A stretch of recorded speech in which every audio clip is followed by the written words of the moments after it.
Sprinting all the way down the chute with a big smile and a happy grin on his face. Well done, James Long. Sliding out, not giving up, pushing. Hello and welcome back to another video. Now this weekend me and Lydia have come up to Salisbury because I'm competing in a Duathlon this weekend, which is on Thruxton race circuit.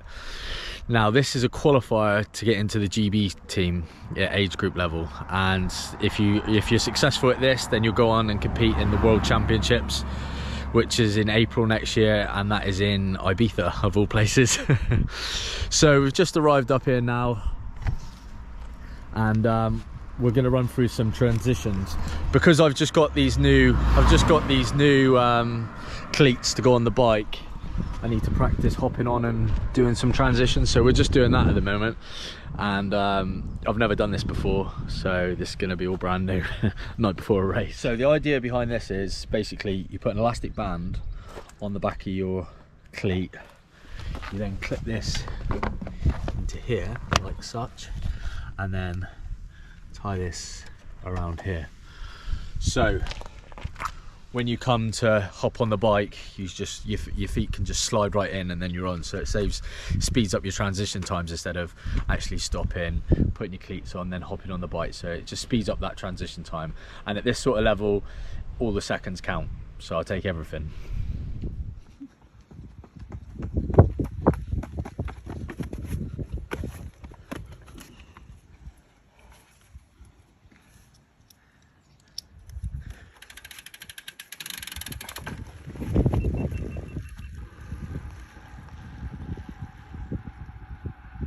Right, so that was a bit of fun. Obviously it's the first time I've ever done that. We're getting new cleats this week. I wanted to speed up the transition time, but yeah, so that took me about 20 minutes to get. There's some funny outtakes, me tripping over the bike, me dropping my helmet, me not getting my shoes off. We may put them in, we may not. So we're gonna head back to the hotel now. We're gonna go, actually no we're not, we're gonna go get some food for breakfast in the morning, then we're gonna head back to the Airbnb that we're staying at, and then we will catch up with you first thing in the morning at Thruxton Racecourse. Right, so we've arrived at Thruxton Racecourse. My race number is going to be number 314 for this race. So everyone's just warming up now. I'm going to get out in a second, set the bike up and get changed up. Start time's 2:30 and just ready to go now.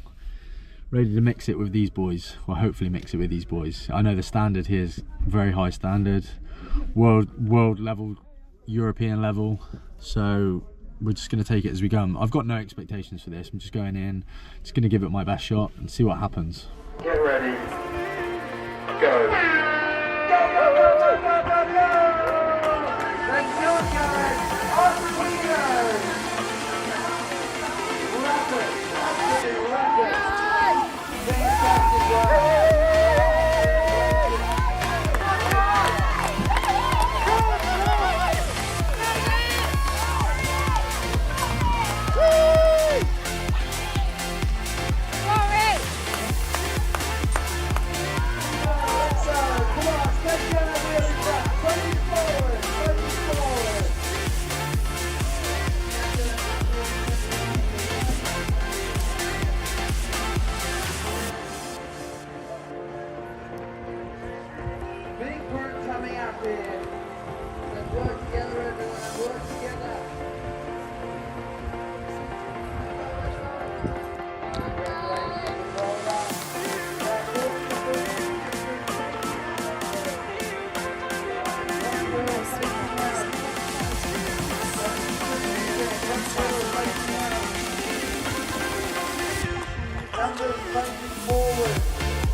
David Quinn crossing the line now, looking good, looking like he's entering the tank. We've got Anthony Preston sprinting all the way down the chute with a big smile and a happy grin on his face. Well done, James Long. Sliding out, not giving up, pushing the wall. Make sure you celebrate your awesome achievement today. Everyone coming into transition right now. Make sure you wrap your bike front wheel facing outwards. Turn your race number. Oh, that's a refeed. So it is a few days after the race now, just a little reflection on what happened and how it all went. The race itself, I managed to get in the top 10 in my age group, which out of a field full of world champions, European champions, and the level of standard of athlete there, I'm really, really happy with that. Probably better than what I ever thought that I would possibly be able to do. You know, the first mile of the run, they were clocking like 4.5 minute miles, whereas I was like 5:27, which is, for me, is massive. I've never even ran that fast. But yeah, so where do I go from here now? Well, I could have qualified for the GB squad with the time that I did, but because the field was so stacked with competitors, they only picked the top 4, so I was outside the top 4 of that, so I won't be going to the World Championships. But there is another British qualifier which is in Devon, and that's for the European Championships. So now my focus is going to be solely on duathlon and focusing towards that one, which is in November the 6th. So that's it. Now I'm just going to get my head down into a big block of training, loads of cycling, loads of running, and head towards that date of November the 6th, which will be a European Championship qualifier. So hopefully you can follow along. Maybe it's possible, maybe it's not, but we'll find out. Cheers, I'll see you soon.